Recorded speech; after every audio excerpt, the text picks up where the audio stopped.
Hi friends, ఎలా ఉన్నారు? ఈరోజు మనం ఒక కొత్త రెసిపీ ట్రై చేయబోతున్నాం. మీకందరికీ వడాపావ్ తెలిసే ఉంటుంది. ఈరోజు మనం చిక్పీ పావ్ చేసుకోబోతున్నాం.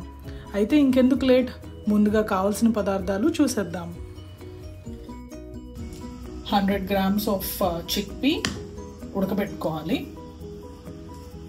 ఒక పెద్ద ఆలుగడ్డ ఉడకబెట్టి పెట్టుకోవాలి.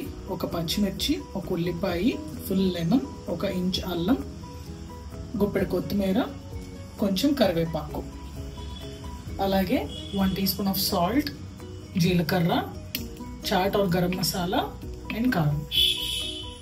స్టఫింగ్ కోసం పావ్ బన్స్ బయట మనకు దొరుకుతాయి. ఇలాంటివి ఇంట్లో ఎంతమంది ఉంటే దానికి సరిపడా మీరు సెట్ చేసుకోవచ్చు. ముందుగా మిక్సీ జార్లోకి 8 hours పాటు నానబెట్టి ఉడకబెట్టుకున్నటువంటి శనగల్ని లేదా చిక్ పీస్ని తీసుకోవాలి.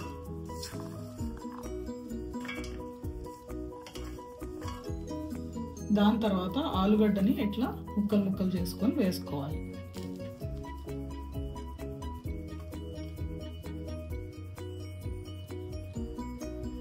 అట్లాగే ఉల్లిపాయలు, మిర్చి,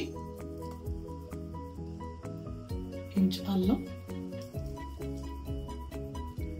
కొత్తిమీర,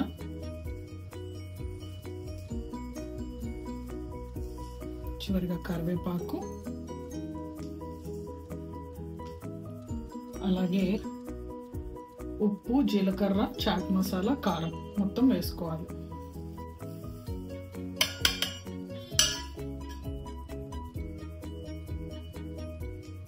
చివరిగా లాస్ట్లో నిమ్మకాయ పిండుకోవాలి. 1 spoon of corn flour add చేసుకోవచ్చు. ఎందుకంటే మనం డీప్ ఫ్రై చేయట్లేదు, పాన్ కట్లెట్స్ లా చేసుకుంటున్నాం కాబట్టి కట్లెట్స్ విడిపోకుండా ఉండడానికి. ఈ కన్సిస్టెన్సీలో మనం గ్రైండ్ చేసుకోవాలి.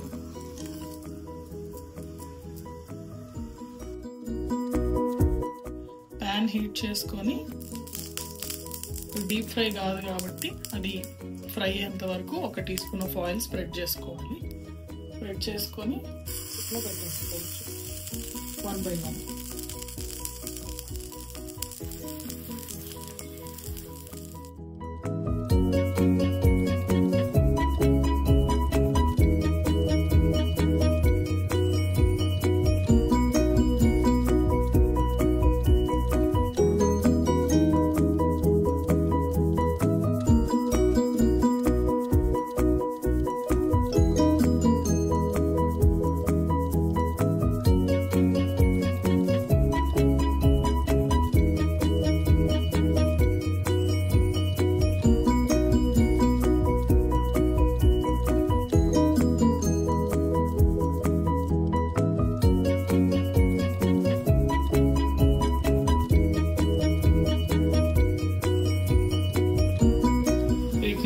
గోల్డెన్ బ్రౌన్ వచ్చేంత వరకు రోస్ట్ చేసుకొని తీసేసుకుంటాం ప్లేట్లోకి.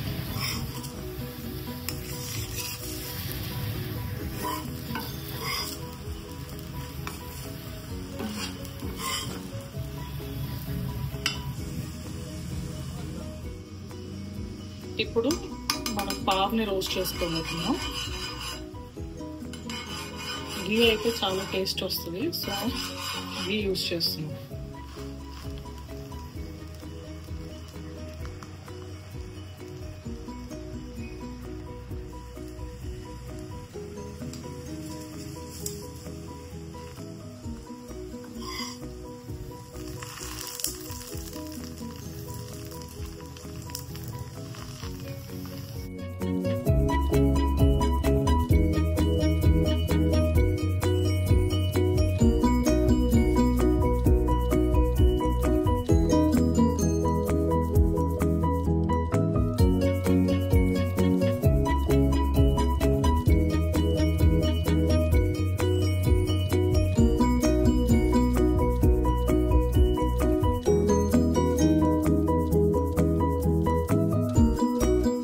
బ్రెడ్కి మనం మయోనీస్ పోసుకోవచ్చు.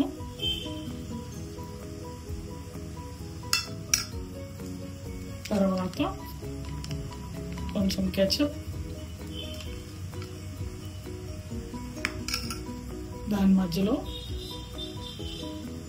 పావు పెట్టేసుకొని తినేయడమే. ఫైనల్గా గార్నిష్కి మీరు ఇట్లా సాస్ వేసుకోవచ్చు, కొత్తిమీర చల్లుకోవచ్చు, పుదీనా, ఎనీ గ్రీన్స్. మీకు డైజెషన్ ప్రాబ్లం లేదనుకుంటే యూ కెన్ యాడ్ పాలకూర లీఫ్ కూడా ఒకటి మధ్యలో పెట్టుకొని తినొచ్చు. This is highly nutritious.